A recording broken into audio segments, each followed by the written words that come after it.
Buenas tardes a todos. Seguimos en esta jornada que ya a esta hora se hace un poco extensa. Estamos desde la mañana en este segundo Congreso Nacional de Estado y Políticas Públicas, Flaxo, Centro Cultural de la Cooperación. Vamos a dar inicio a este panel de cierre de la primera jornada. Recordarles, lo vamos a hacer al final también, pero recordarles que en el día de mañana continúa el Congreso en el Centro Cultural de la Cooperación durante todo el día, desde la mañana hasta la tarde, tardecita. Vamos a tener paneles simultáneos también, la misma dinámica que hoy. Me toca coordinar el panel tan prestigioso de los compañeros panelistas que me acompañan. El título de nuestro panel es El cambio del modelo económico y sus perspectivas. Van a hacer uso de la palabra Paula Español, que es economista de la UBA, es docente de la UBA, ex subsecretaria de Comercio Exterior de la Nación y actualmente directora de Radar Consultora. También nos acompaña Marisa Duarte. Marisa es licenciada en Sociología de la UBA, es doctora en Sociología por la Universidad de Barcelona, docente también de la Universidad de Buenos Aires y directora de Realidad Económica y presidenta del IAD. Y por otro lado nos acompaña Martín Burgos. Martín es licenciado en Economía de la Universidad de Buenos Aires, es máster de la ES París, Francia. Coordina el Departamento de Economía del Centro Cultural de la Cooperación y es un activo compañero, coorganizador de este evento, al cual también le agradecemos mucho que él y su equipo se hayan sumado para acompañarnos este segundo año. No voy a decir que es hincha de San Martín de Tucumán, porque eso creo que no garpa hasta ahora. Bien, la modalidad que les proponemos es una exposición de los panelistas de aproximadamente 15 minutos y luego vamos a dar una muy breve, dada la hora y el cansancio que ya tenemos acumulado, una muy breve instancia de preguntas para los panelistas. Empezamos con Paula Español. Bueno, muchas gracias. Buenas tardes, ante todo. A esta hora se hace difícil un inicio 8 menos 10, pero le vamos a tratar de poner un poco de onda a esto. ¿Se escucha? Sí, un poco bajo, ¿no? Bueno, yo puedo hablar más alto, el tema es que el micrófono no estaría haciendo mucho efecto, ¿no? A ver si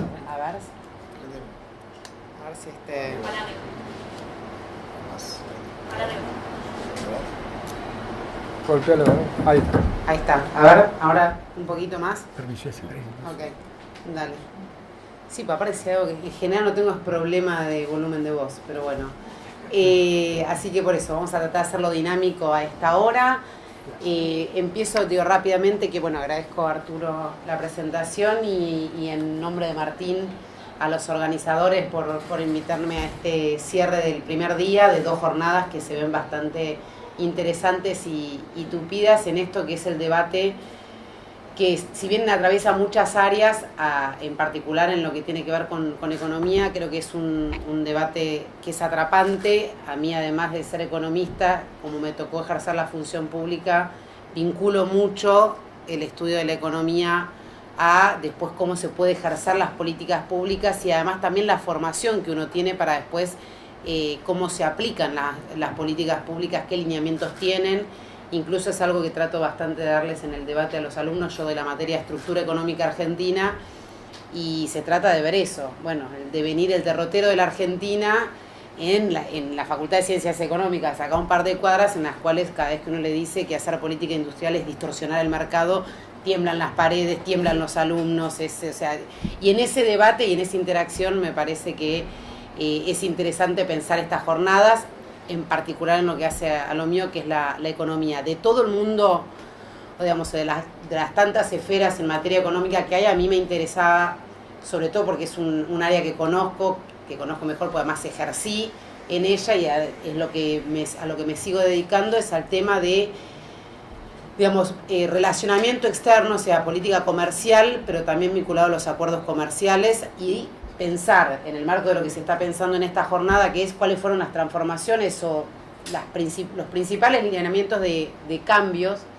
en esa palabra que nos están sacando del diccionario, pero que la verdad que la podemos retomar. Los cambios no son ni buenos ni malos, son cambios. El tema es, entonces, en este caso, hubo transformaciones muy importantes que tienen que ver con el relacionamiento externo de la Argentina, con los ejes de acuerdos comerciales y con la política comercial.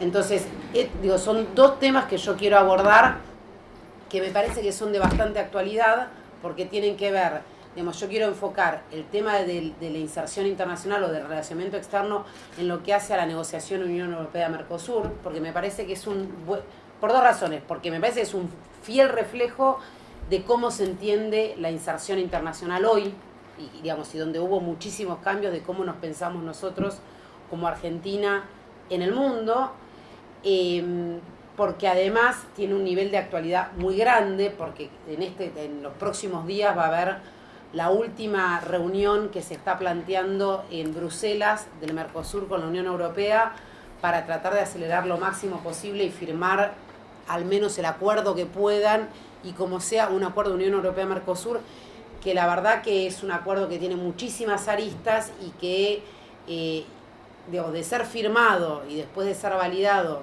que por más que digamos, siempre dicen no, tiene que ser validado por los congresos, bueno, vemos que los congresos validan más fácil de lo que uno quisiera muchos cambios y leyes. Entonces, en ese sentido, me parece que sería menos difícil que pasen el acuerdo de Unión Europea-Mercosur que otras políticas de reforma que se están pasando. Entonces, no es tan difícil, y de aplicarse ese acuerdo, realmente se hipotecan muchas áreas de desarrollo del Mercosur, pero en particular de la Argentina, que es lo que nos interesa particularmente, y la verdad que la firma de esos acuerdos sí que terminan siendo una pesada herencia para cuando uno imagina volver a ejercer la función pública, porque son corsets de los cuales es muy difícil salir para poder aplicar políticas públicas activas en distintas áreas. Entonces, una de las áreas sobre la que quiero detenerme unos minutos es sobre Unión Europea-Mercosur.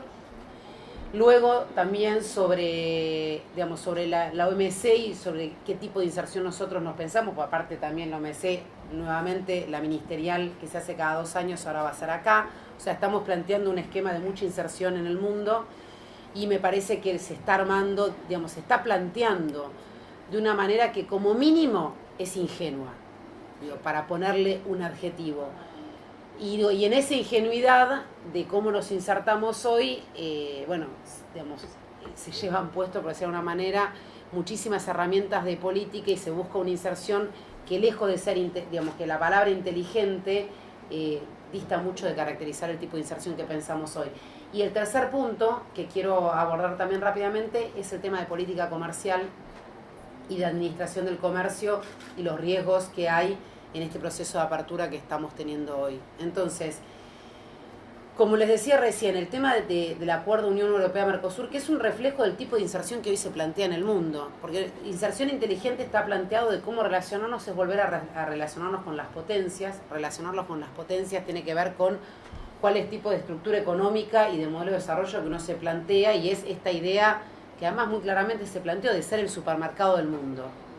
Además de que estamos muy lejos de ser el supermercado del mundo, porque con suerte, últimamente no vamos a lograr ni siquiera ser la huerta del mundo, porque no es que no podemos vender productos que van a las góndolas, sino que no estamos pudiendo venderle una cuota más grande de carne a Europa, de carne, ¿no? de procesamiento de materias primas. Entonces, en ese sentido, ni siquiera es que se esté planteando eso, pero aún en el mejor de los casos que quisiéramos plantear eso, la idea de acelerar la negociación con la Unión Europea, como se está viendo ahora, ni siquiera tiene solo en el capítulo de comercio de bienes su arista más peligrosa. En la negociación hay diversos capítulos que se negocian paralelamente, entre Unión Europea y Mercosur, y uno de esos es el comercio de bienes, que por supuesto es el que tiene más difusión, más eje, porque es donde se negocian desde la cuota de carne, que es la que estamos batallando para poder, como dice Carlos Bianco, vender 3 empanadas más a Europa, porque es eso, pareciera lo que está peleando carne y etanol, es la gran batalla de esas cuotas que tiene digamos, el Mercosur, y ahí se negocian los plazos de desgravación arancelaria, se negocian la canasta que se va a liberalizar, se negocian las cuotas, se negocian incluso los tiempos, en qué momento, a partir de cuándo se desgravan, si es 7, a partir del primer año, el segundo o del séptimo. Todo eso tiene que ver con la canasta de desgravación o de quita de aranceles. Y es uno de los temas importantes, por supuesto, porque si nosotros pasamos a tener arancel cero en el año 7, 8, 9 o incluso el 15, si en 15 años tenemos arancel cero en todo lo que es comercio industrial, bueno, va a tener un impacto importante. Y no va a ser el impacto que planteó el ministro de la Producción en la conferencia de la vida hace poco, diciendo que nosotros le vamos a poder vender autos a Europa.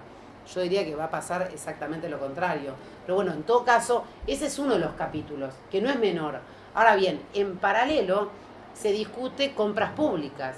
Y compras públicas tiene que ver con el trato que se le va a dar a las empresas europeas en las licitaciones del Mercosur y en particular de la Argentina, por lo cual también hay que ser cuidadoso porque puede echar por tierra incluso lo que es una ley de compra nacional que actualmente está en discusión para poder ser mejorado, pero bueno, compras públicas es un capítulo importantísimo. Otro es propiedad intelectual, que tiene que ver con el tema de patentes y que afecta a todo el sector farmacéutico, entre otros, pero son negociaciones muy pesadas que exceden solo la cuestión comercial, como les estoy diciendo. Al mismo tiempo también se discute indicaciones geográficas que tiene que ver con cómo llamamos nosotros a los productos, si se puede llamar champán o no se puede llamar champán, pero no es champán. Hay más de 100 indicaciones geográficas que ponen en jaque exportaciones de producciones primarias del Mercosur.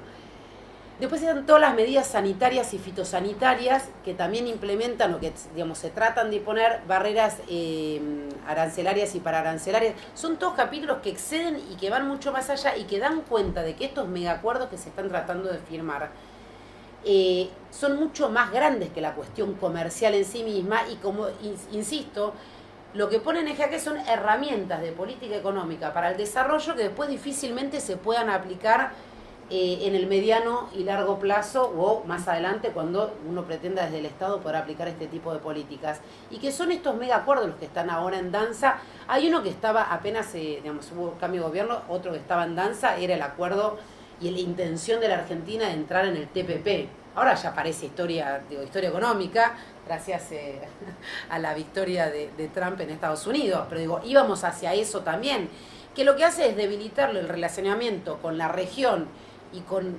economías más sur-sur, o en todo caso no con las economías centrales, y pensarnos a nosotros como proveedores. Ya no, por eso no era el granero del mundo, era ser el supermercado, pero estamos incluso muy lejos de poder serlo. Entonces, esta negociación que están queriendo acelerar es muy peligrosa, insisto, por esto, porque una vez que se firma, se arranca, y de eso es muy difícil volver atrás.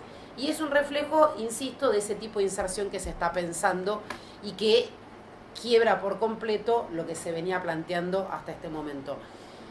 El segundo elemento que creo que no se tiene en cuenta, o se tiene en cuenta de una manera, por eso insisto, de modé, por decirlo de alguna manera, o fuera de sus tiempos, con esta idea de querer insertarnos en el mundo, con esta idea de que queremos el libre comercio por completo y que queremos seguir a rajatabla todos los lineamientos de la OMC, y con una idea de que nosotros estamos en un mundo de libre comercio y en un mundo equilibrado. Entonces, querer insertarse de esa manera, por eso digo, es por lo menos ingenuo, porque la verdad que el mundo no es equilibrado.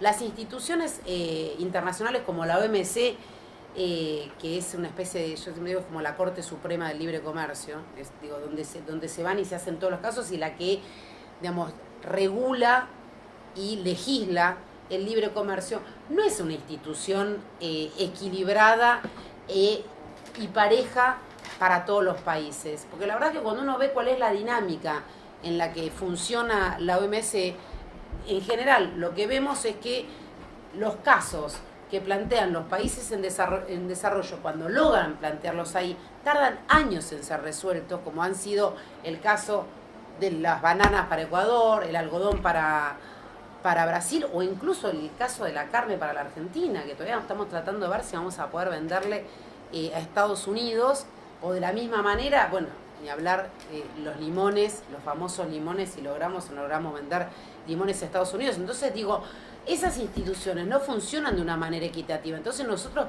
plantearnos que queremos abrirnos al mundo, en un mundo que hoy no se abre, y no se abre, y por eso vuelvo al ejemplo de los limones, es de un nivel como mínimo de ingenuidad para plantearnos cómo nosotros queremos sentarnos a negociar en el concierto de las naciones y en la economía mundial del día de hoy.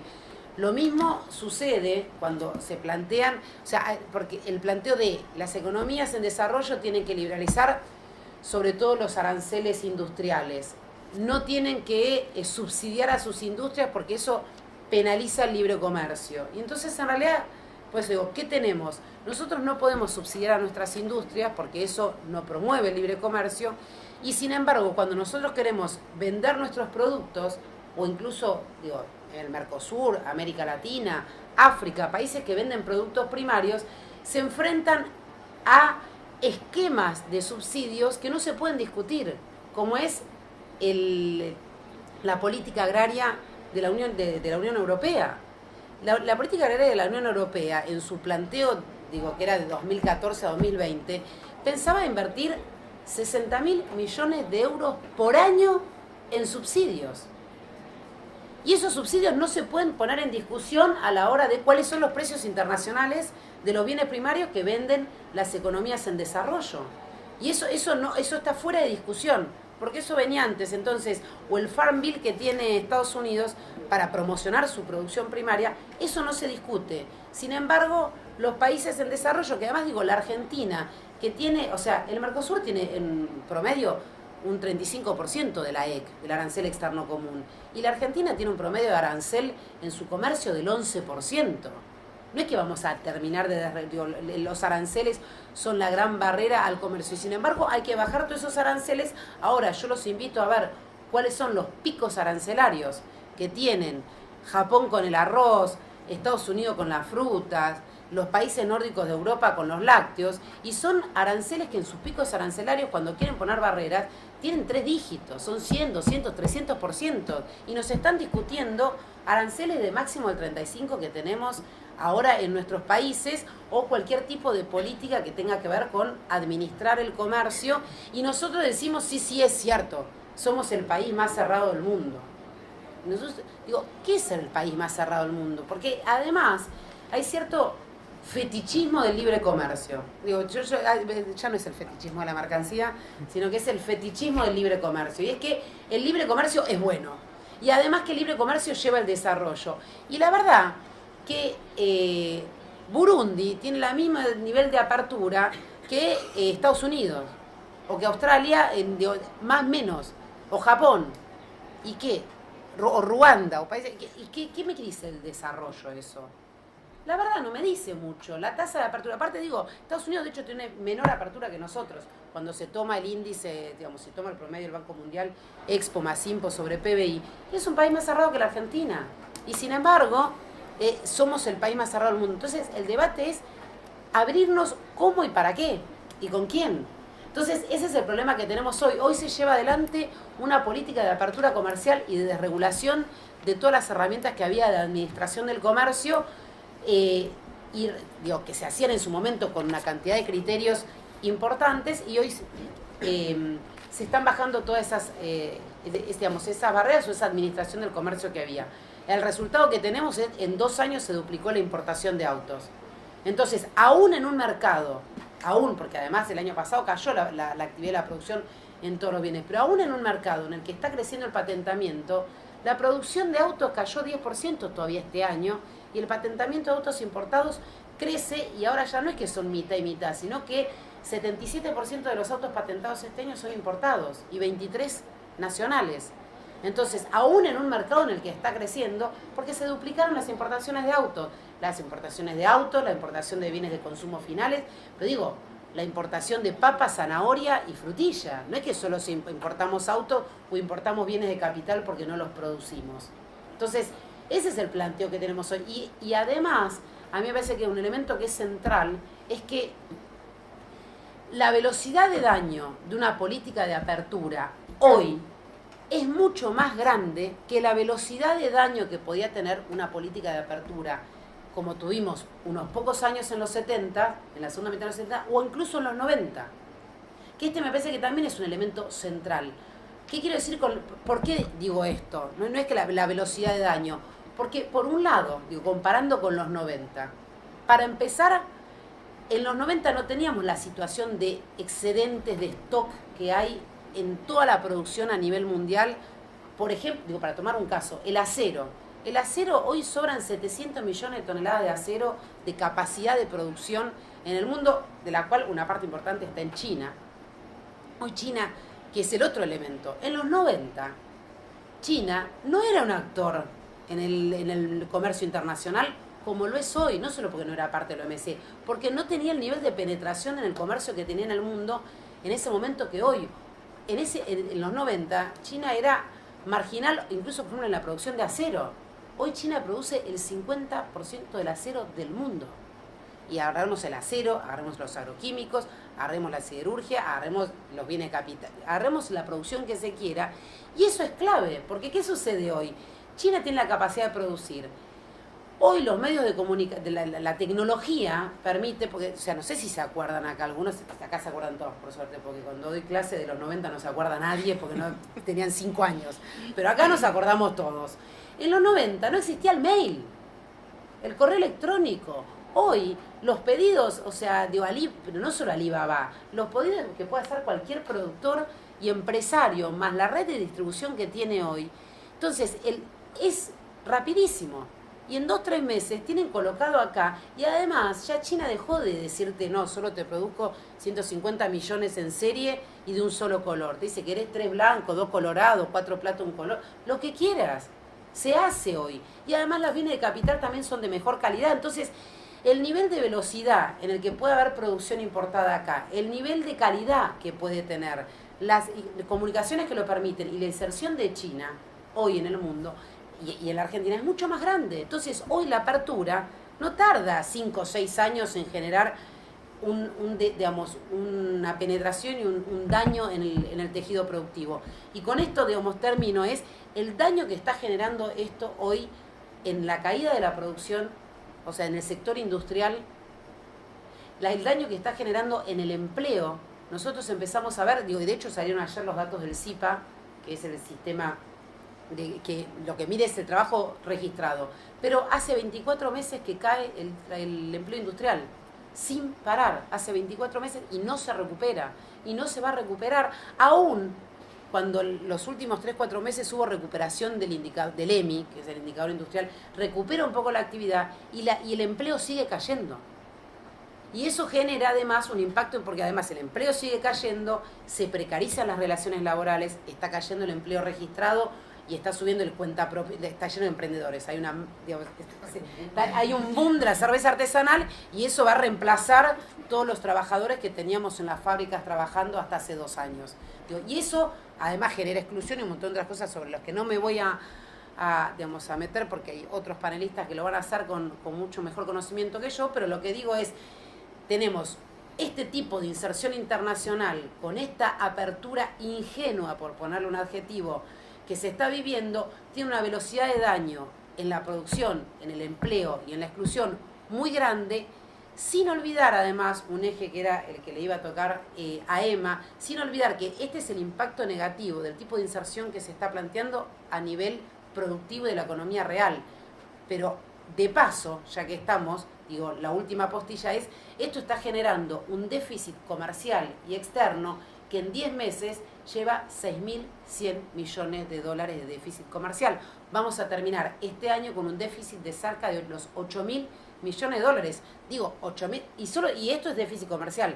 No cuenta la fuga, no cuenta el déficit de turismo, no cuentan los dividendos, no cuenta el pago de intereses de la deuda, que todo eso se está financiando, este agujero externo, se está financiando con deuda, que es el otro gran problema que tenemos a nivel de inserción internacional. Pero el balance comercial, además de destruir la economía real, está alimentando este agujero en materia de dólares, que 8.000 millones de dólares, y bueno, si tenemos arriba de 50.000 millones de dólares de reserva, que solo 8.000 se vayan en déficit comercial, que podríamos evitarlo, es ya una pequeña, gran señal de alarma. Entonces, en este sentido, me parece que a todas luces hay que estar muy alerta de lo que pasa en materia de inserción internacional, porque tienen realmente un impacto a mediano y largo plazo del que después nos cuesta mucho volver a levantarnos. Muchas gracias.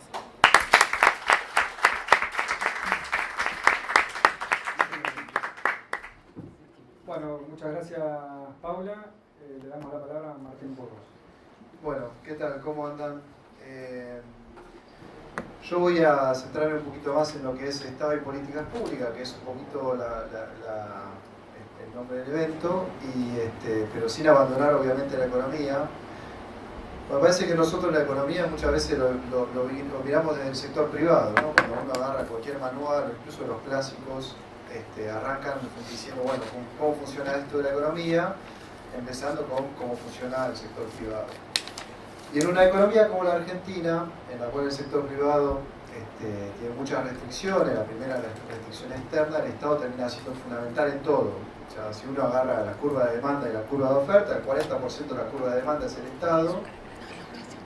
La otra parte del consumo muchas veces es del salario, lo cual obviamente tiene un tripartito, la forma en que se define el salario, los convenios colectivos de trabajo, y no por nada los sindicatos son mucho más fuertes cuando hay gobiernos populares para pedir salario y todo tipo de condiciones, y mucho más débiles cuando en el gobierno hay otro tipo de gobierno, hay otro tipo de política.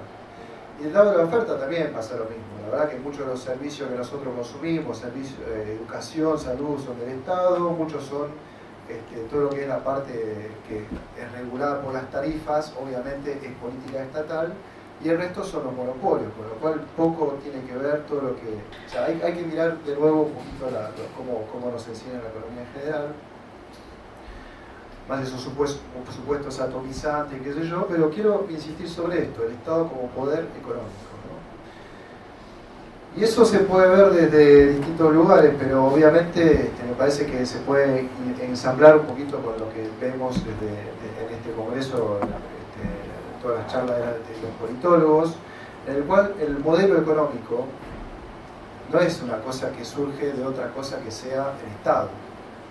No por nada tuvimos un modelo económico hasta el 9 de diciembre y otro desde el 10 de diciembre. ¿Eso qué quiere decir? Que evidentemente la importancia de los sectores del privado para llegar, mediante coaliciones y todo lo que se aprende en ciencia política, a tener el control del Estado. Y desde ahí manejar el gasto, porque el gasto, si el 40% de la economía, define rentabilidades. Regulaciones definen rentabilidades. Y al definir una rentabilidad, un modelo cambia de otro si la rentabilidad, o sea, es mayor en la industria. Si tenés una protección industrial del 40% vas a tener ese tipo de efectos, y entonces el capital se va a orientar hacia ahí. O si la rentabilidad el Estado te la regala, digamos, en las finanzas. Y ahí tenemos, por ejemplo, lo que es este modelo actual, el modelo financiero, en el cual cualquiera que tenga una plata, sobre todo los grandes, la pone en una LEVAC, porque te da 27%. ¿Sí? Entonces, de ahí, digamos, empiezo siempre mirando la economía desde el Estado, de quién maneja el Estado, y a partir de ahí cuáles son las políticas que lleva adelante. El modelo, que es un nuevo, lo que cambió, como dijo bien Paola, es el modelo, es un cambio de modelo económico, y este nuevo cambio, y en este nuevo modelo económico hay nueva forma de acumulación y hay nuevos ganadores y perdedores. Se puede decir rápidamente, digamos, ¿no? Seguimos teniendo déficit fiscal, simplemente el déficit antes era plata que el Estado le daba vía subsidio a las pymes y a los trabajadores consumidores.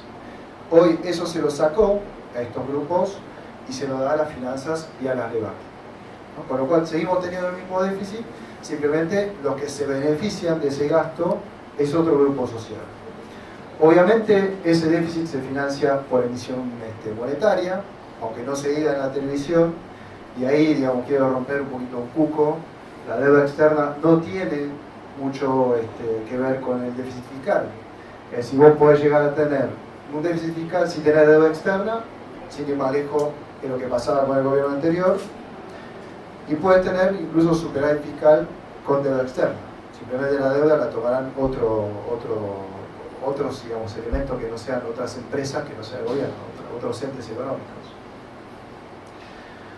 Así que eso es importante entenderlo. El déficit fiscal se financia por la emisión monetaria y la deuda externa lo único que viene a hacer es financiar la fuga de capital y toda la parte del sector externo que bien explicó Paula. Obviamente todas esas formas de acumulación generan desequilibrios y esos desequilibrios a su vez generan emparches o políticas públicas, que ahí viene la parte de políticas públicas, que pueden ser soluciones muy variables dependiendo obviamente de, o sea, hay múltiples soluciones técnicas a cualquier problema económico, no siempre es el ajuste así brutal, obviamente, y eso depende mucho de la coalición que esté en el gobierno. Sigue siendo el mismo gobierno, entonces, y la misma coalición que está en el gobierno, entonces obviamente ante un desequilibrio macroeconómico va a ser un emparche que no rompa la coalición en el gobierno. Pero si aparece una crisis, que muchas veces se correlaciona con crisis de políticas y entonces cambios de gobierno, entonces seguramente va a haber un cambio de coalición y un cambio de gobierno y un cambio del modelo económico. Esas cosas son cosas que, bueno, ya que venimos acá de la escuela parisina de la regulación, creo que Boyer fue incluso tu director de tesis y doctorado, es interesante volver a esas cosas, ¿no? Regulaciones y crisis en el capitalismo, en la forma en que el capitalismo, a pesar de las crisis, sigue existiendo y genera instituciones para defenderse de este tipo de desequilibrios que son naturales porque simplemente no hay respaldo productivo respecto de lo que es de las finanzas y es una forma natural de funcionar en el capitalismo. O sea, no hay respaldo, ese es otro tema, ¿no? La gente que compra el bitcoins y el bitcoins por esencia no tiene respaldo, es una cosa de respaldo tecnológico, digamos, pero uno no sabe si hoy está, mañana no puede que no esté, ¿no? Lo digo para el banco. Bueno, no se olviden de apagar sus celulares.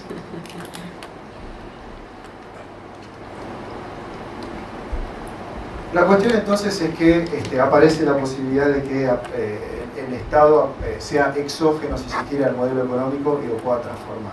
Que es lo que pasó en el 2001, en el 2003 sobre todo con Néstor Kirchner, que es lo que pasó en el 2015, ¿no? Y muchas veces eso tiene, digamos, obviamente un alcance fuerte, la posibilidad de cambiar un modelo económico desde un estado exógeno, pero obviamente tiene también muchos límites, que es que hay muchas continuidades que tiene que a pesar de haber cambiado el gobierno, hay muchas políticas que siguen vigentes, a pesar de que el gobierno no quisiera que sea así, o digamos de distintas formas, que siguen vigentes del modelo anterior.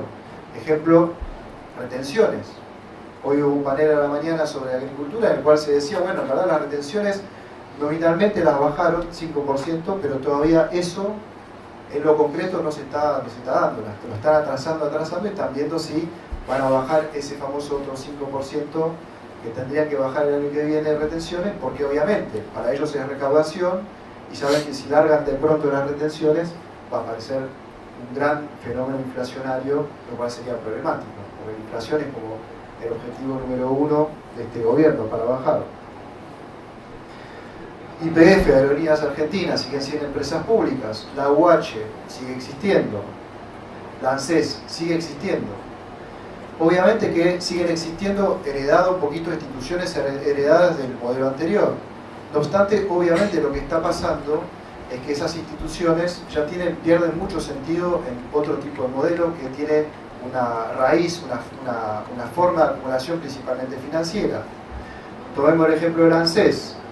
El sistema de reparto tiene sentido en un marco de mercado de trabajo rígido, como se dice, lo que implica también, como dicen siempre los regulacionistas, un régimen monetario muy flexible, es decir, en un esquema de búsqueda de pleno empleo.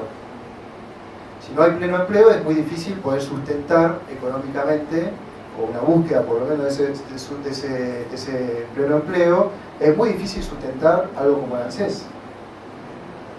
Entonces el ANSES sigue existiendo, pero ya en un marco en el cual hay un régimen monetario muy rígido, para decirlo así, con tasa de interés alta, con muy poco expansión monetaria, que implica un régimen laboral flexible, o por lo menos eso quieren hacer.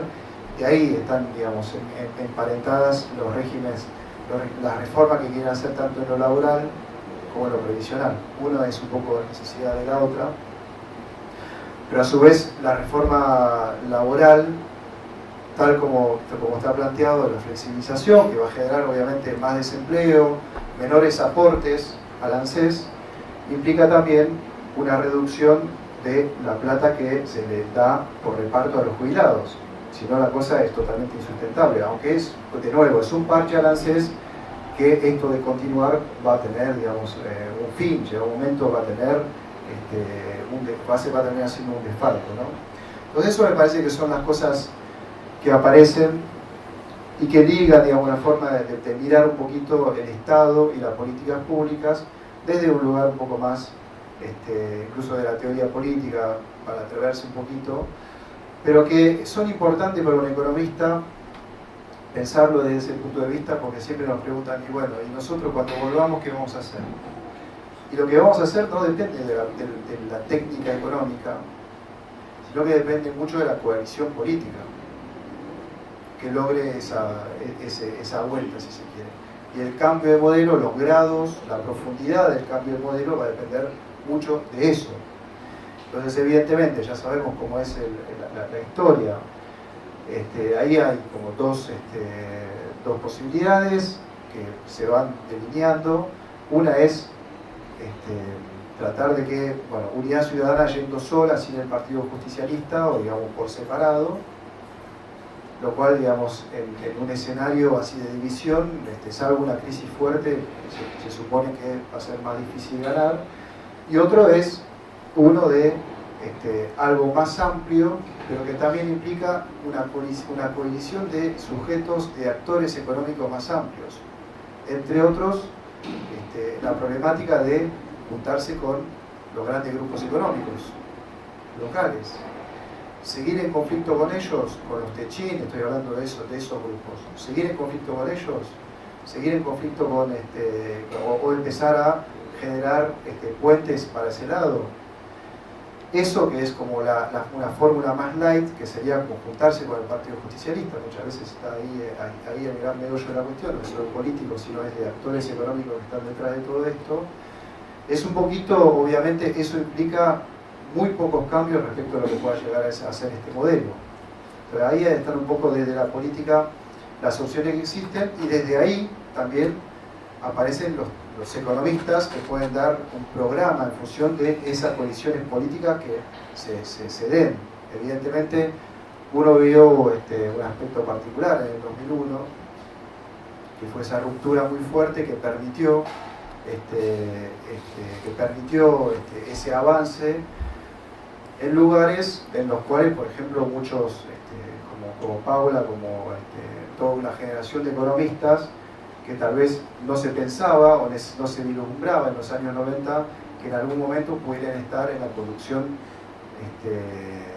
económica del gobierno. No obstante, eso pudo ser en un marco bastante especial de confrontación con los grandes grupos económicos, de confrontación con los mercados financieros internacionales, y obviamente, un poquito retomando lo que decía Rinesi a la mañana, es muy difícil que se vuelva a repetir aquello que ya se dio, ¿no? Entonces, siempre el desafío ya más para la política es ver si efectivamente vale la pena, y yo creo que todo, un poquito de todo lo que se estaba charlando es ver efectivamente si vale la pena hacer una coalición más amplia, pero que esa coalición más amplia no te permita tal vez volver a hacer o volver a un momento casi idílico, para decirlo así, que pasó en la Argentina, y entonces de alguna forma hacer mucho más concesiones de las que hubo antes. Entonces, de nuevo, ¿no? Como economista, tirarle la pelota a la parte política y de la ciencia política, pero yo creo que ahí sigue estando la gran realidad de lo que son después el armado de los modelos económicos y obviamente las políticas públicas que en nuestra parte, digamos, económica se refiere, que están vinculados a ellas. Bueno, muchísimas gracias.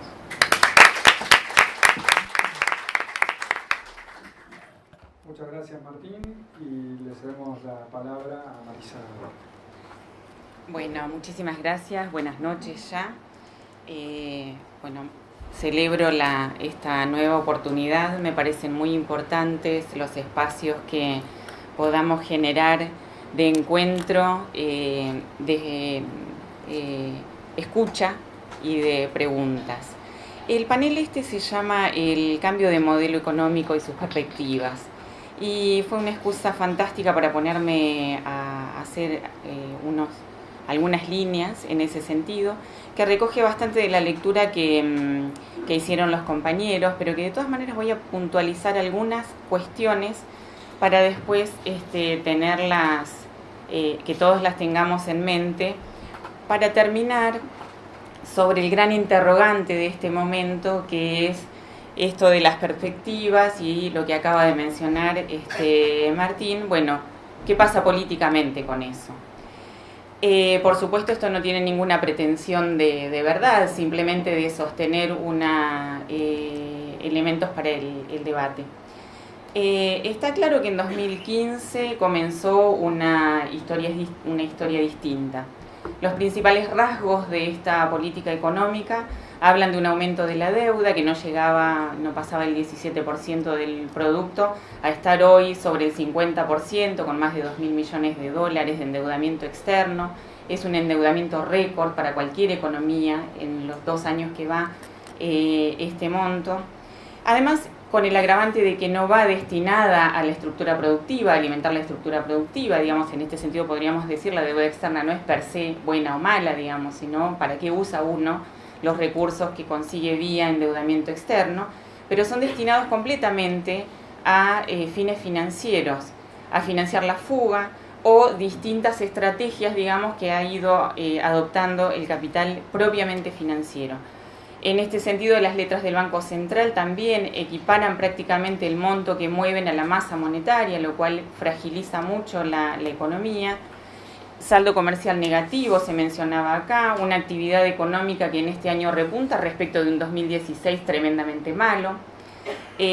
Las ventas en prácticamente todos los sectores, minoristas, mayoristas, siguen siendo negativas. No tanto como el año pasado, pero siguen en rangos negativos. Una inflación que en el mejor de los casos se ubicará en el 24%, es tremendamente alta, con toda esta batería de cuestiones que han estado dirigidas, muchas de ellas, a bajar los niveles de actividad para que eso impactara en los niveles de inflación. Sin embargo, no se consigue, y sí se consigue que esto tenga un impacto muy fuerte sobre los ingresos. Aumenta también el desempleo en el conjunto del país, y particularmente las tasas de desempleo del conurbano bonaerense están 2 puntos por encima de la media del país. Esto nos habla claramente de que este gobierno que asume en diciembre de 2015 adopta una serie de estrategias de transferencia de ingresos a sectores muy específicos de la economía: el capital financiero, los servicios, el sector primario, básicamente la producción de cereales y la minería y los hidrocarburos.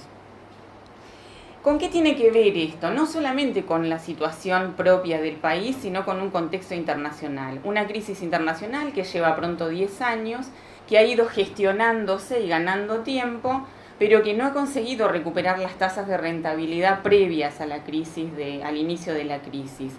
Y acá creo que sí hay una avanzada, que es continental, pero que también tiene que ver con el capitalismo a nivel global, de resolver finalmente esto vía lo que fuere necesario. Y en este punto creo que se ha logrado consolidar una estructura, una batería de políticas que pasan por las reformas previsionales que estamos viendo en prácticamente todos los países, las reformas laborales que comenzaron hace años en países como Francia, Grecia, Portugal, que ha intentado revertir un poco, España mismo, pero bueno, mencioné a Francia, digamos, desde el centro a la periferia del centro, pero también ahora muy fuertemente en Brasil ya estando en marcha la reforma laboral tremendamente regresiva, y en nuestro país, que llegan para producir una fenomenal disminución de los salarios reales en cada uno de los países, vía los distintos mecanismos que están en marcha.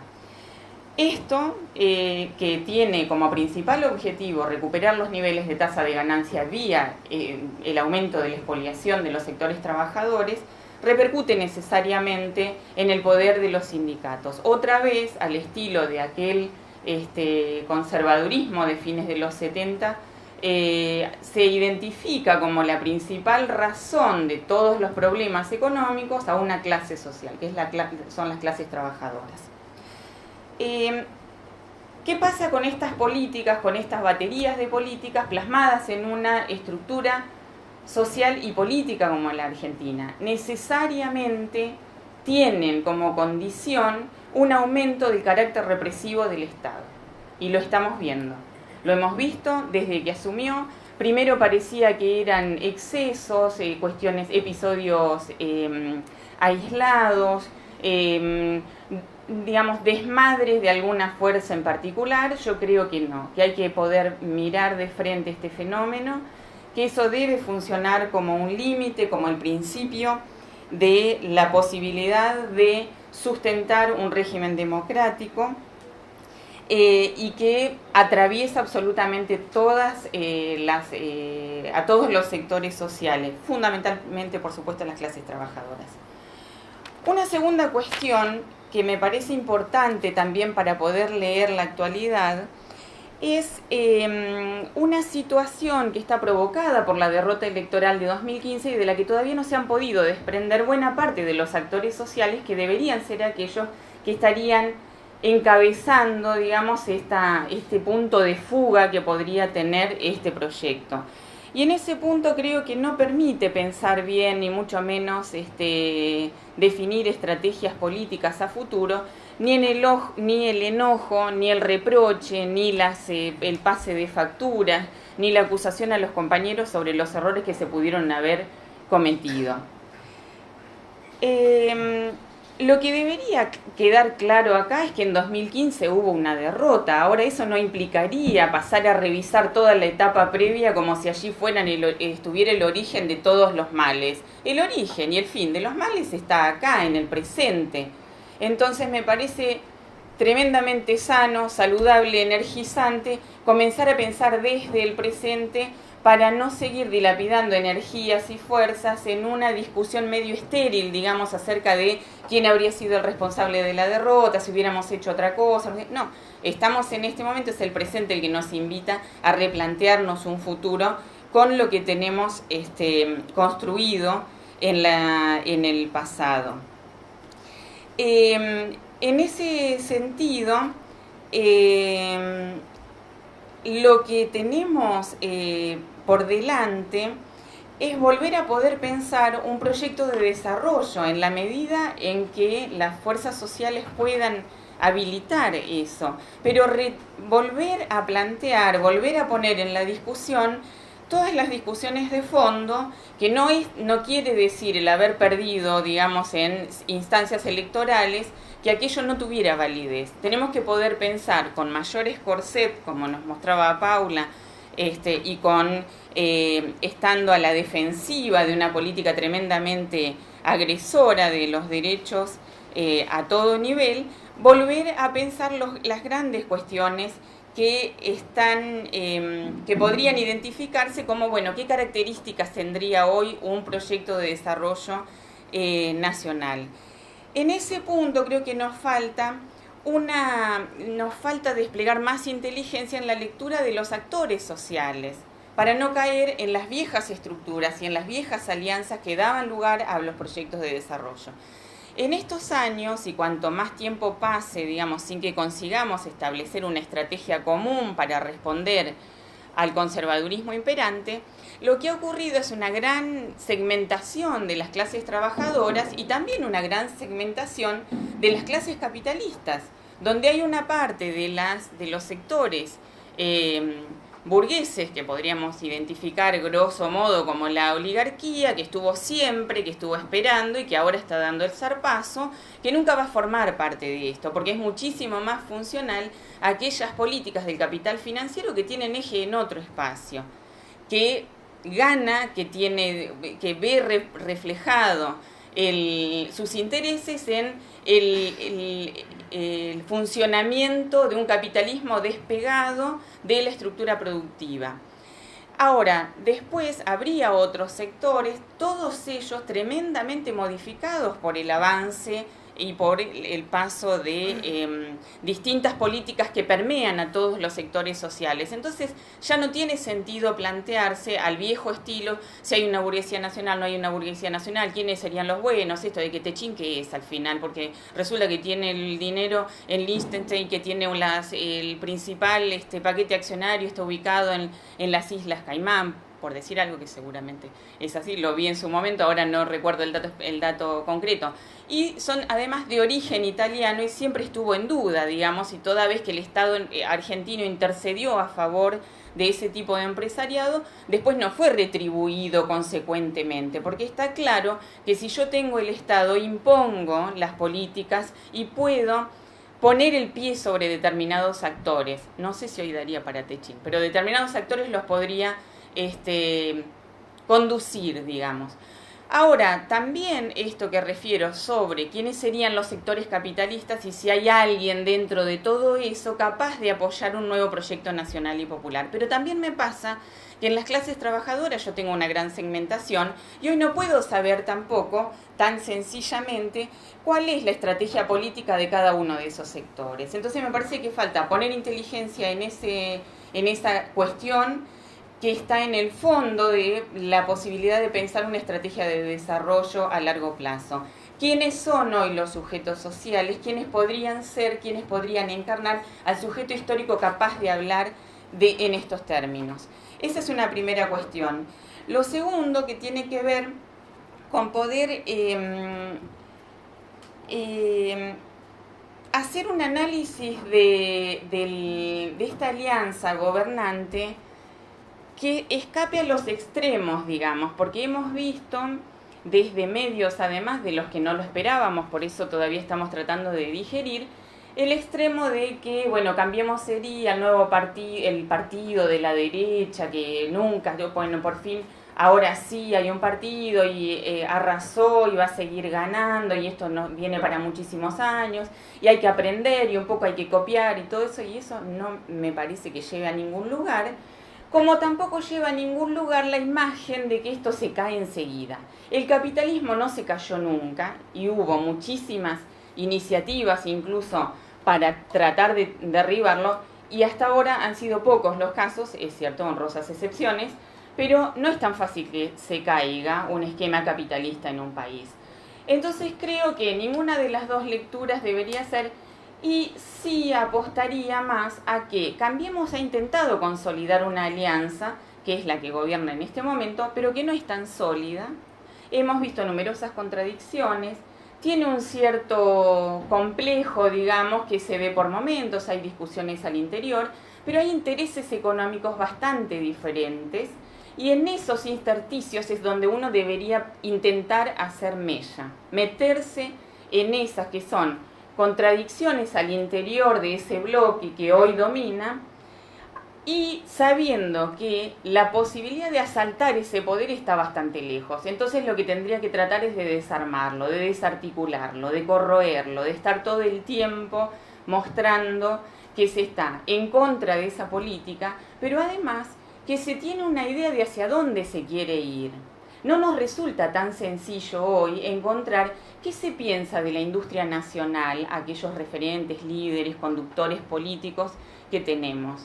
Me parece que hay un encarnizamiento en la cuestión electoral y se pierde de vista que si yo tengo todos los candidatos que tenga, pero no tengo idea, no tengo un proyecto y no tengo capacidad de convencer de que estamos yendo en un mal camino porque deberíamos ir hacia otro y mostrar cuál es, con qué políticas claramente definidas y ir además intentando generar consensos, me va a ser muy difícil salir de este brete. Porque, insisto, hay condiciones externas a nivel económico muchísimo más general que lo que afecta al Estado nacional, está la otra cuestión que tiene que ver también con cómo se dirime esto, que tiene que ver con las diferencias y con las contradicciones al interior del bloque en el poder, y está la resistencia. Y está claro que solamente los programas de ajuste se paran con resistencia social. Entonces la perspectiva que yo daría respecto de esta lectura que hacemos es ni muy ni tan. Tampoco la lectura maniquea respecto de los actores sociales. Con esto es a lo que voy cuando digo tenemos que mirar muy bien el mapa social que tenemos y ver quiénes forman hoy parte de lo que podríamos llamar la clase obrera, las clases trabajadoras, y qué tipo de consenso se puede hacer muchísimo más general. No es necesario que haya un capitalista al frente, el capitalista puede estar al fondo, si yo tengo la fuerza social para condicionar de qué manera estoy llegando al gobierno. Ahora, si lo primero que voy a buscar es qué capitalista me va a mostrar el camino, me parece que entro torcido esa discusión. El kirchnerismo intentó hacer mucho de esto y creo que logró generar una alianza social bastante amplia, que dio lo mejor de sí, pero siempre pensó el capitalismo normal, este visto bueno de ciertos capitalistas con corazón nacional, supuestamente. Y bueno, estamos donde estamos. Entonces, me parece que sobre eso también deberíamos poder pensar. Insisto, la situación, cada periodo que pasa es todavía más, retrotrae más atrás, entonces cuesta mucho la posibilidad de pensarlo, pero me parece que no habría que delegar la posibilidad de pensar qué tipo de desarrollo nos podemos plantear, nos queremos plantear, con quiénes, qué producir, para qué, de qué manera. Y aquí hay una cuestión que me parece que deberíamos volver a traer, que es el proyecto que operó desde el 2003 al 2015, hizo un énfasis muy grande en la dinamización del mercado interno, generar demanda y toda una serie de mecanismos ahí. Pero fue generar una estructura de consumo tremendamente capitalista, individualista, y que se vuelve en contra si yo no genero horizontes de un ascenso social ilimitado. Esto es muy difícil. Toda alianza social tiene fecha de vencimiento. Esto lo digo más para ahora que para aquello, que lo lamento bastante. Digo, tiene fecha de vencimiento. El tema es si vamos a esperar que caiga o si vamos a incidir sobre eso. Y en este punto creo que hay muchísimas modalidades de atentar a la desmercantilización de una cantidad de derechos. Y esa debe ser una pelea a poder plantearse. El derecho a la alimentación, el derecho a la salud, a la educación y a la vivienda deberían ser comunitarios, sociales, cooperativos. Si miramos nuestra historia vamos a encontrar una cantidad de iniciativas y de experiencias que a lo largo de 150 años resolvieron de esa manera estos problemas. Porque de lo contrario creo que lo que hacemos es generar las bases sociales de sustentación de un programa muy poco nacional y popular. Entonces, repensar eso a partir de la necesidad de generar consensos amplios. Dije antes que no sabía cómo se hacían estas cosas. Para cerrar, y porque se me terminó el tiempo, cierro con una frase de Rodolfo Walsh.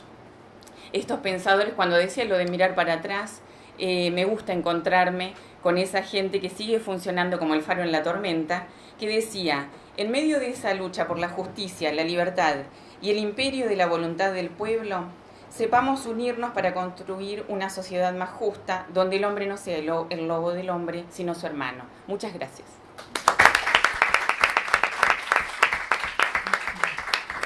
Bueno, muchas gracias, Marisa. En 15 minutos cumplimos 12 horas de congreso ininterrumpidas, así que para ser honestos con el tiempo que asumimos tener y para que Paula no me haga una zancadilla ahora ahí en la puerta, les voy a pedir a todos los que quieran hacer algún tipo de intervención que lo hagan con la mayor brevedad posible y con el compromiso de que a las 9 cortamos. Lo veo ahí a Carlos saliéndose la vaina.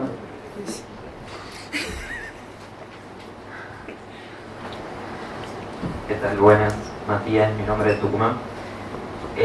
A los economistas, algo que está usando mucho el gobierno como para tratar de mover, una de las cosas como para tratar de mover la economía, es esto de los créditos hipotecarios UBA. Querés saber qué riesgo tiene, porque claramente es para defender a las instituciones bancarias, digamos, el crédito. Querés saber qué riesgo tiene en futuro este tipo de finanzas que está proponiendo el gobierno.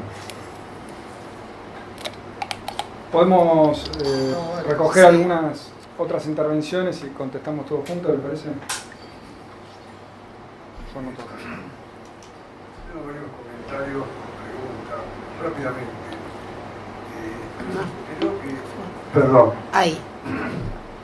creo que la caracterización que vos hiciste, Paula, de ingenuo, creo que debes decir la verdad. Este es un plan criminal de administración fraudulenta. El Código Penal se define así: es el abuso de confianza o el mandato infiel, o el ejercicio infiel del mandato del administrador. Es un plan criminal, Yo creo que tenemos que pensar así. Respecto a lo que dijo Burgo, el tema de que vamos a volver, creo que María te lo ha refutado un poco. No es tan fácil que vamos a volver.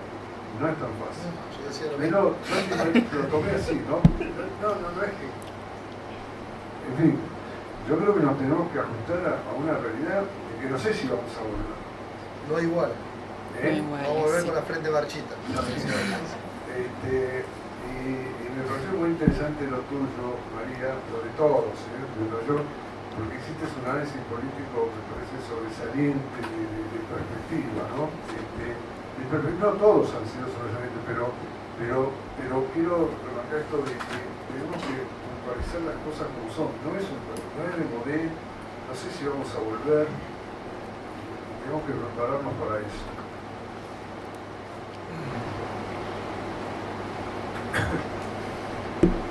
Me parece que es la gestión del equipo que está conduciendo, el Cambiemos, Pro, Macri, como quieran, se lo mira como que cometiera errores en función de una mirada valorativa de que la economía tendría en un cierto orden de dar respuesta a algún sector relativamente masivo, aunque fuera determinado posicionamiento.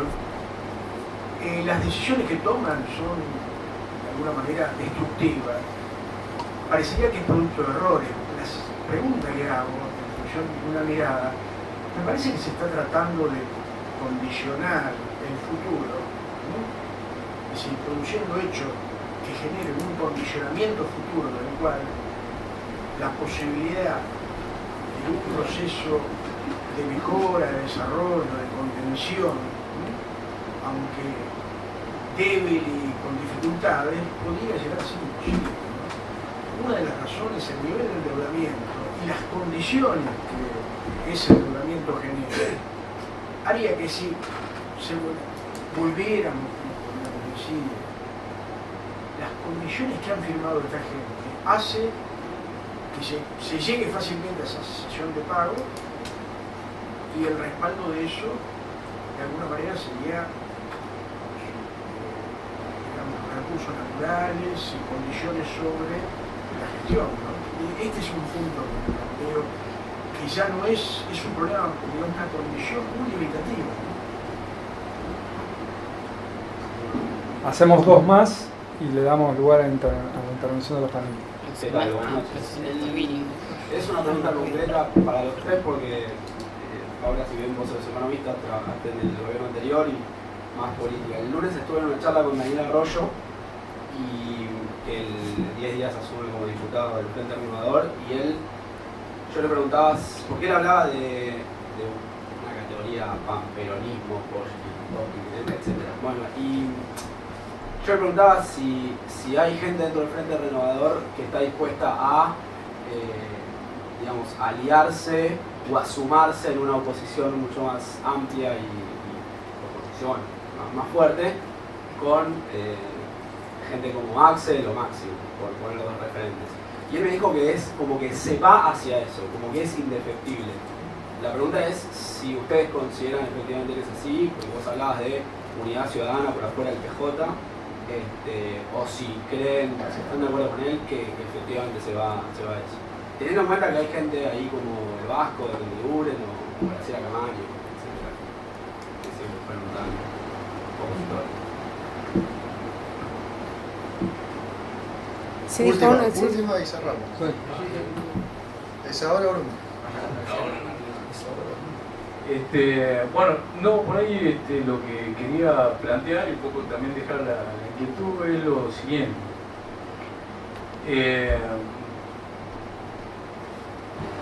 Yo también soy de Tucumán, tenemos un grupo en el... ¿Qué pasó?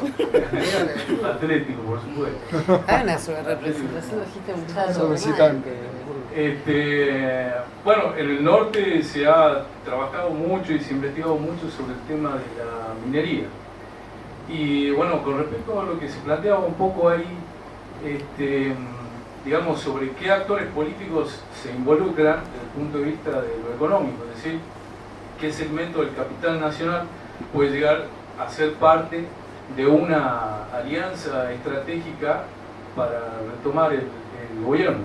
Y a veces me parece que eso cuenta, digamos, como principio estratégico una función importante, pero me parece que a veces se pierde de vista la profundidad de una decisión política para generar una especie de vanguardia, que me parece que es lo que estabas planteando vos, porque de lo que tenemos estudiado, el volumen de riquezas en oro nomás, sin contar los otros metales raros que tienen gran utilidad hoy en día, el volumen de riqueza es impresionante, incluso estudiado dentro de la estructura de gente que perteneció y trabajó para Barrick Gold y todo eso, y el volumen de datos que nos dan es impresionante, digamos. Generalmente eso se oculta, y yo creo que me parece que la decisión de volver depende también de cómo y qué proponemos y de la profundidad de esa propuesta, porque nosotros hemos empezado a ensayar una comunicación muy simple: si nacionalizamos el oro y ese oro puede generar una nueva base monetaria, y esa base monetaria va directamente para entregas para la producción de construcción de viviendas, caminos, y el volumen de gente que apoya eso es mucho más amplio de que apoya distintas versiones del segmento nacional popular. Por ahí me parece que un paraguas más importante tiene que ver con ese tipo de decisiones, y por ahí este tipo de decisiones concretas como la nacionalización de la minería, yo estoy hablando nada más que del oro, la nacionalización de la minería del oro, me parece que eso nos pone en un horizonte desde el punto de vista político y del poder totalmente distinto. Bueno, muchas gracias. Para sintetizar rápidamente las inquietudes que tenemos del auditorio, hay un compañero que preguntó sobre los créditos UBA, otro compañero que habló de si esto no era un plan criminal más que una política económica ingenua o una visión de apertura económica ingenua. Otro compañero nos les planteó la reflexión respecto de si es posible ir hacia un panperonismo, llamémosle así. La última intervención del compañero respecto a la posible nacionalización de la minería aurífera, y finalmente lo que planteaba el compañero respecto de, bueno, qué modelo nos deja una gestión que lo único que tiene para ofrecer aparentemente es el endeudamiento a mansalva, digamos, ¿no? Así que lo dejo libre para que en 5 minutos lo resuelva. No, menos, en 2, porque es de 5 dividido 3. Así que no, yo lo voy a repartir. No, digo, yo cuando puse ingenuo, por ahí no le puse las comillas, por supuesto, y yo no creo que sea ingenuo, pero al mismo tiempo yo le pongo el adjetivo de ingenuo para decir, porque no es que sea, o sea, uno termina siendo descriminal porque termina destruyendo la industria nacional, pero sinceramente, más allá de eso, yo, digamos, realmente creo que detrás es como decir, aún en sus propios términos hoy, no tiene sentido esa política porque el mundo no la aplica. Yo lo que estoy diciendo es, porque están los que creen que el libre comercio va a llevar al desarrollo, porque lo creen. Sinceramente, o sea, no creo solo una cuestión de que son todos más allá de algunos, más allá de cómo lo apliquen, quién lo apliquen, hay una teoría económica detrás que tienen muchos, en la que efectivamente creen que el libre comercio va a potenciar las capacidades productivas. Yo no creo que todo el gobierno, o sea, realmente, más allá que después haya alguno que lo... Pero pasa mucho con los técnicos. Entonces yo lo que digo es que el problema es que aún en esa mirada es ridícula. Aún que fuera, o sea, sacándole el concepto de maldad o de enriquecimiento, que solo van ahí para enriquecerse los bolsillos de los que están ahí y de las clases dominantes y demás. Yo creo que, no es que es menos maniquea la cosa, pero para mí se le puede discutir en sus propios términos, porque se equivocan aún en esa conceptualización de lo que sucede en el mundo. Están errados porque pongámosle que creyeran al libre comercio. Llegaron y dijeron, ay, qué lindo que es Estados Unidos, el PPT, el TPP y demás, y se pegaron contra el muro ese con esos ladrillos que hay ahí, porque ese no es el mundo. Entonces ese era mi punto, más allá de si después puedo pensar quién se enriquece, quién no, cómo lo aplican y un montón de... O pelearse con China, y que no, China, y después fueron a decir, ¿sabes qué? O sea, entonces eso es lo que digo.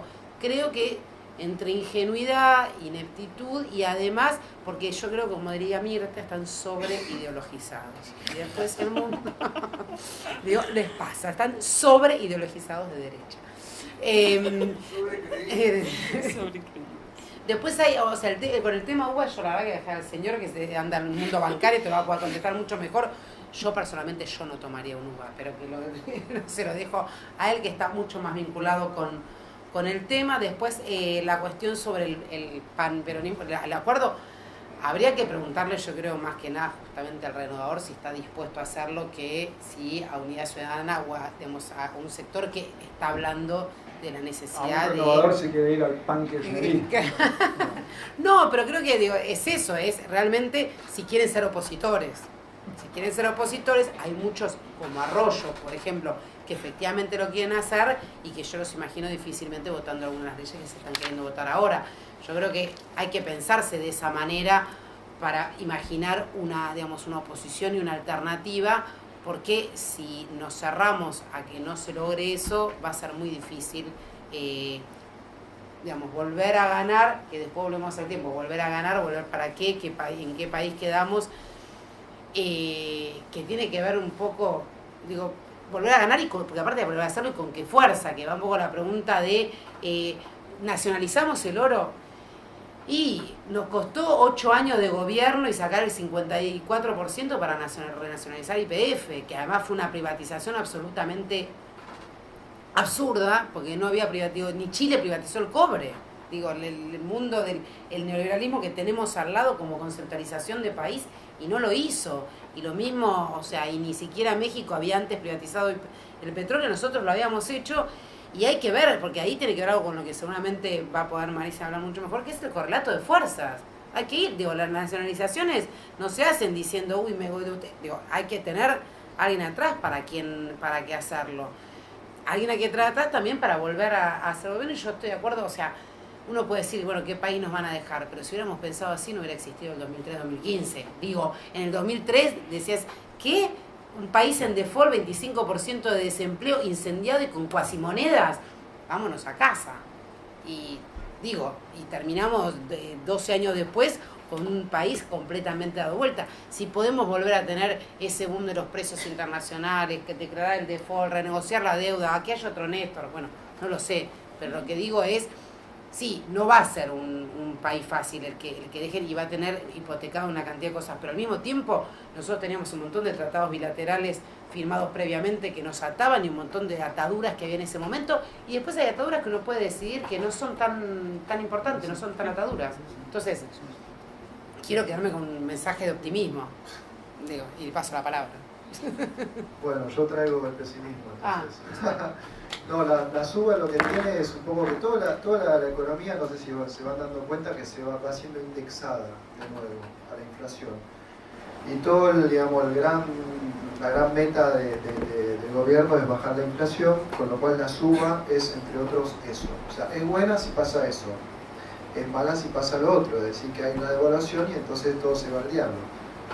O sea, es muy inseguro. Por suerte ya lo están securitizando, pensando en hacer como una especie de como hicieron en Estados Unidos, ¿viste? La subprime, bueno, están pensando en eso, así que es genial. La alternativa, ¿cuál es? La tasa de interés, pero como la tasa de interés es alta por lo de la LEVAC, en verdad, si no es el UVA, es muy difícil que te salga otra cosa, o digamos, hoy te la regalan y lo que no sabemos es qué puede pasar de acá a un par de años. Eso sobre el UVA, pero viene a todo lo otro también, ¿no? A ese vaciamiento del Estado, se pusieron en marcha fuerzas económicas que están desmembrando todo tipo de proyectos, de todo tipo de industria nacional, digamos, todo lo que podría llegar a ser una economía más o menos integrada. Eso que, digamos, yo creo que hay mucho de problemas técnicos. No por nada ya se fue la cancillera, después de lo de China, por ejemplo, y China dijo, no querés hacer la represa, entonces no te compro más aceite de soja. Y no le vendimos absolutamente nada a China de aceite de soja el año pasado. Se fue Brad Guy, se fue Melconian. Hay internas, pero también hay proyectos, hay errores y todo ese tipo de cosas. Más allá de eso, yo creo que los políticos sí la piensan de manera distinta. Yo tengo un texto de la UNPAS a principio de año que se llama La lógica política de la política económica, en homenaje a Jorge Schwarzer, de la cual una de las discípulas más firmes, más fieles, es Paula, que es un libro del 76 en el cual lo que se preguntaba a Schwarzer era por qué Martínez de Oz había sobrevivido 5 años siendo ministro de Economía, no teniendo buenos resultados económicos, y que en su momento, salvo que era Bacena, digamos, era algo muy raro que un ministro de Economía sobreviviera tanto tiempo. Y yo lo veo mucho desde esa perspectiva, digamos, hay muchas perspectivas para verla. Una, que es la de Escaleta, que dice, no, esto sobre lo político van ganando, pero lo económico se va destruyendo, con lo cual esto es de corto plazo. Que de hecho Sotelo dijo algo parecido hoy. Yo lo veo más del otro lado. La destrucción de la economía o generar esa inestabilidad es lo que les da poder. Genera disciplinamiento social. Es exactamente lo que Schwarzer veía en Martínez de Oz. Y el tipo más poderoso de esos, obviamente, es el presidente del Banco Central, porque es el que genera esa inestabilidad y a la vez, si se va él, los mercados ya no confían en quién están. Eso, digamos, es una cuestión que tiene que ver con la disciplinamiento social y, obviamente, como se dijo a futuro, condicionamiento de todo tipo de gobierno popular. O sea, el gobierno que va a llegar después en el 2019 va a estar como el de Alfonsín. Ya sabemos que los gobiernos populares, para reivindicarse, tienen que tener resultados económicos positivos, para tener, digamos, convalidación en las urnas, lo cual en verdad es eminentemente político, y vuelvo a eso, porque cuando hay crisis, los gobiernos populares tienen menos fuerza, los sindicatos tienen menos fuerza, y en ese río revuelta, el que pesca mejor son los grandes grupos económicos. Es lo que le pasó a Alfonsín en los 80.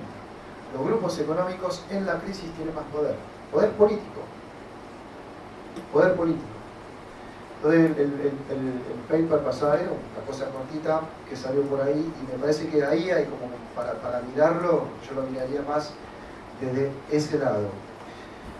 Con lo cual, yo cuando planteaba todo esto de cómo vamos a volver, depende de la coalición en la cual entramos, la verdad que yo sé que si es una coalición en la cual está los grandes grupos económicos, gente como Paula, gente como yo, es difícil que seamos parte del gobierno, claramente, ¿no? Se va a buscar economistas para otro programa, pero digamos lo que quería decir es difícil, a veces nos piden un recetario de los economistas, esto como lo cambiamos, y en verdad esos son proyectos políticos que se arman, que aunque después se hacen desde el Estado, es un poquito lo que comentaba Marisa, pero es el sistema político que lo genera. ¿Por qué ponía el tema sobre los grandes grupos económicos y los acreedores externos? Porque es la primera vez desde el 76 que tuvimos un gobierno que se había enfrentado a esos dos. Primero con el default, después con los fondos buitres, no se endeudaba, con lo cual no quería quedar condicionado por ese lado.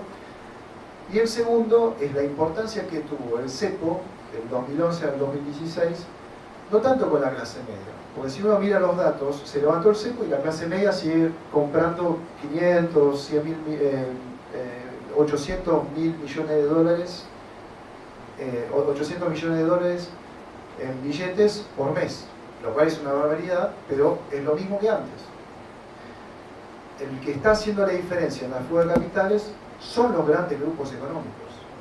Los que se la juraron a Cristina son ellos, porque ellos, su forma de generar las ganancias, ellos generan la ganancia del mercado interno, la dolarizan, eso acá y en toda América Latina, y la llevan a los paraísos fiscales o pasan por las plazas de Nueva York para comprar otros bonos, acciones de otros países que de la Plaza de Buenos Aires no lo pueden hacer.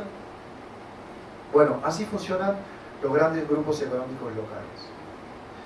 La cuestión es, si nosotros, obviamente uno plantea esto, lo de la deuda externa, entonces es impagable, si no pensamos en restringir la fuga de capitales, entonces ahí tenés, evidentemente, planteás de nuevo un conflicto con esa forma de acumular capitales. De nuevo, citando a Tomás Luquín, que estuvo en la charla, estuvo en todas las charlas, ¿no? Decía, lo que aparece en los Panama Papers, los políticos son un vuelto y es para la prensa. Lo grueso que aparece ahí son todos los grandes grupos económicos. Es la forma de acumular de ellos. Y vos lo que hiciste en el 2011, le cortaste eso. ¿Por qué? Porque se te había ido la mitad de las reservas entre las PASO que Cristina sacó 50% y la elección que sacó 54%. La mitad de las reservas. Entonces es lógico que después dijeron, che, ¿qué hacemos? Y tomaron esa decisión que era drástica, porque además le cortó también a la clase media en un principio y después con Axel la abrieron un poco más para que la clase media pueda comprar. Entonces eso, por ejemplo, que uno diría, bueno, como recetario, si vuelvo, tengo que pensar en esto, bueno, sabés que vas a llegar sin reservas. Llegás a tener un buen resultado en las pasos, llegás sin reserva al gobierno. Ese, digamos, es el tema que yo les digo, la importancia de las coaliciones políticas. Y detrás de ella, obviamente, todos los actores que financian esa política. ¿Sí? Entonces, bueno, yo lo veo un poquito, porque yo, y con Marisa, de hecho, estamos dando muchas charlas en la filial de Crédito, en el interior, por ejemplo, en Tucumán, pero en Santa Fe, en Córdoba, hablar con los pequeños ojeros, y vos si pensás en hacer un IAPI o algo así, vas a necesitar una alianza ahí, Confederación Agraria, con algo. Bueno, lo que piensan los tipos, no puedes bajarle un recetario, tenés que trabajar con ellos y tratar de lograr algunos consensos con ese tipo de grupos, que son, en última instancia, son los que, si vos tenés un puerto tuyo estatal, son los que te van a traer el grano ahí. Si no, te lo boicotean. Entonces, ese tipo de movidas, pensado de articular grupos económicos, por más chiquito que sean, digamos, un caso Federación Agraria, por ejemplo, ¿no? Federación Agraria es una cosa que uno se pregunta por qué quedó en un momento tan del otro lado. Hay muchos estudios más estructurales sobre esto, no quiero hacer mucho más tiempo, Paula ya está mirando el celular, pero, está mirando pero obviamente ahí hay una discusión de debate para hacerse, digamos, no solo entre académicos, que hacen Confederación Agraria, que hacer, no puedes plantear cosas como, de nuevo, políticas agrarias sin tener un actor en común. El tema es que a veces el actor en común con el cual nos juntábamos era Cargill, eso es la verdad también. Entonces, bueno, esas cosas son Bacargill, que duró hasta que nos quedamos sin reserva o empezaron a aparecer la restricción externa, y ahí ellos tienen un poder increíble. Ahí apareció el stock de soja y todo ese tipo de cosas. Y bueno, de nuevo, digamos, lo que yo quería en esta era sobre todo no plantear recetario, que los economistas son bárbaros en hacer ese tipo de cosas, sino que la política, la pelota siempre está del lado del punto de vista del político, y que desde el Estado y de la forma que vos lográs la conquista del Estado, y ahí se puede abrir en revoluciones socialistas hasta una cosa tibia, de todo eso, en función de eso te define muchas veces el grado de cambio del modelo económico, en el cual siempre vas a tener continuidades. Nosotros cuando cambiamos radicalmente en el 2003, no obstante, muchas cosas siguieron los IPF recién en el 2011, imagínense.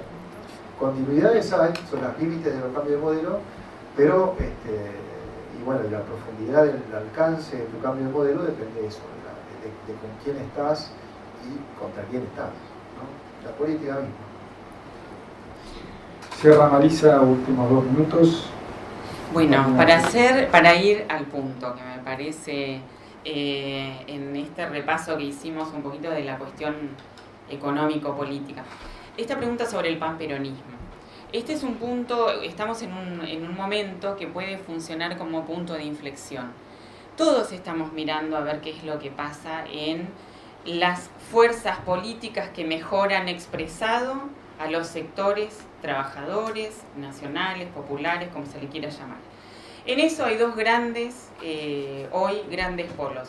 Por un lado está el kirchnerismo duro, digamos, o el que encabeza propiamente Cristina, y la gran pregunta sobre el PJ, que es lo que podemos ver básicamente o muy fuertemente en buena parte del interior. La última elección, la legislativa, dejó en claro que a los PJ esos que se iban moviendo cada vez más a la derecha se les pegó un cachetazo y ahora dicen no, a lo sumo hasta acá, pero de acá hay que mirar hacia la izquierda. Ese es un síntoma de castigo. Por otro lado está la emergencia de partidos de izquierda con elecciones que han sido de prestar atención. Pero yo creo que acá hay un problema que se comenzó a mencionar ahora, que es esta idea del jarrón chino, digamos, ¿qué hacemos con esto? Es muy grande para esconderlo, pero no se puede hacer otra cosa, o sea, hay que vivir con esto. Y me parece que ahí hay disyuntivas que habría que tratar de trabajar para desarmarlas. Porque esta disyuntiva entre si sos cristinista o peronista, a lo que lleva es a la división clarísima del campo popular con todas sus variantes, ¿no? Del centro izquierda, digamos.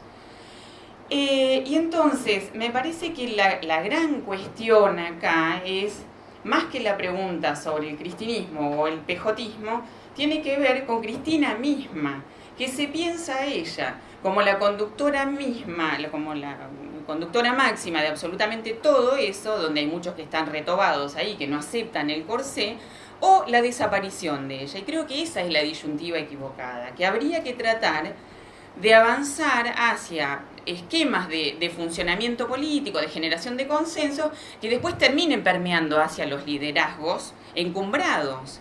Porque ponernos a discutir eso lo que nos lleva es a pelearnos con el vecino, con el que somos fantásticos amigos, comemos asado todos los sábados y terminamos los cuchillazos un buen sábado de la noche, porque resulta que nos dice que Cristina esto o aquello. Veamos cada una de las instancias estas que decíamos de construcción política que termine permeando después hacia los grandes liderazgos. Yo creo que no es una buena disyuntiva encarar si Cristina a muerte o si el PJ a muerte, porque son discusiones que llevan hacia atrás, digamos, que no nos permiten salir de esta encrucijada en la que estamos, y lo que hace mucho más es a empezar a contarnos las costillas y a que nosotros debatamos mucho más que somos que quién está enfrente y contra quién tenemos que ir. Esa me parece una primera cuestión. Y la otra es desarmar los esquemas que teníamos en la época de la hegemonía kirchnerista. Porque una cosa es discutir si kirchnerismo sí o no, mientras seguíamos ganando elecciones, y entonces decía, bueno, sí, está bien esto, bueno, bien más o menos, pero si seguimos ganando, todos tenemos que tirar por ahí porque esto es lo mejor que se pudo construir, no sé qué, no sé qué. Pero ahora perdimos, muchachos. Entonces, si nos damos cuenta que con Cristina sola no alcanza, algo habrá que hacer. Y lo que hay que poder plantearse, sin ir en contra ni del kirchnerismo, no sé en qué medida, digamos, dentro del PJ también hay un amplio espectro, de repente no todos, digamos, si nos vamos a poner, pero no es una elección de las mejores figuras, no es una cuestión voluntaria, es lucha política, es construcción política, es generación de consensos. Y aquí lo que quisiera también es poner una alerta acerca de que no hay que ir hacia la elección, hay que hacer política todos los días y hay que oponerse a las políticas que atentan contra nosotros todos los días. Y de ahí es de donde van a salir los liderazgos y las conducciones que medien hasta esos líderes máximos. Y si tiene que ser Cristina, que sea Cristina, pero pasado por ese tamiz de qué ha pasado en la lucha política. Y en este sentido creo que nos está mostrando la realidad, que no es lo mismo pensar la política desde la hegemonía que desde el barro, digamos. Y de hecho, el sindicalismo era uno y empieza a ser otro, porque nos van a llevar puesto a todos. Entonces aquí hay que desandar varios mecanismos perversos que se fueron instalando, uno de los cuales era esto de, bueno, sí, acabo de perder un aliado porque no se respondió a algún acuerdo. Siempre es cuestión de negociación política, digamos, como en la vida misma. Se perdió bueno, no importa, porque igual nosotros ganamos, no importa, porque ganamos, y cuando llegué a quedarme solo me di cuenta que en realidad de repente no estaba tan piola esto de ir perdiendo aliados, y me cuesta mucho imaginarme un proyecto nacional y popular que no tenga el movimiento obrero organizado dentro. Después yo podré discutir si ese movimiento organizado que tengo es democrático, no es democrático, es burocrático, no sé qué, lo quiero cambiar, ¿no? Si yo tengo aspiración y ambición de poder y tengo una idea del país que quiero hacia futuro, tengo que poder después, sobre todo con la ley de asociaciones profesionales y con la ley de contrato de trabajo que tengo en este país, ahora la van a destruir, pero que he tenido, el Estado con el dedo mismo selecciona. Entonces ese sindicalismo contra el que fui muchas veces era funcional a ese esquema de gobierno mío, porque es el Estado el que modela. Lo modeló en la dictadura del 76, hizo algunas cosas el alfonsinismo para terminar donde terminó, lo modeló tremendamente el menemismo, y el kirchnerismo reflotó muchas de las cosas sin desprenderse de algunos rasgos que iban en contra de una democratización del movimiento obrero, para después acusar a todo el movimiento obrero. Todo no, digo, hay una parte que quedó aliada, pero ahí hay una cuestión maniquea sobre los actores que tiene que ver con haber perdido el horizonte y la direccionalidad política. Entonces, si yo voy perdiendo a mis aliados, necesariamente voy a salir a buscar en otros espacios y le hago el caldo gordo a la derecha. Sencillamente. Entonces me están corriendo acá, así que enfatizar que nosotros podemos identificar una cantidad de problemas económicos, pero las soluciones son políticas o no son. Y nosotros tendríamos que ponernos a la tarea de desandar políticamente los problemas que tenemos. Gracias. Bueno, muchas gracias.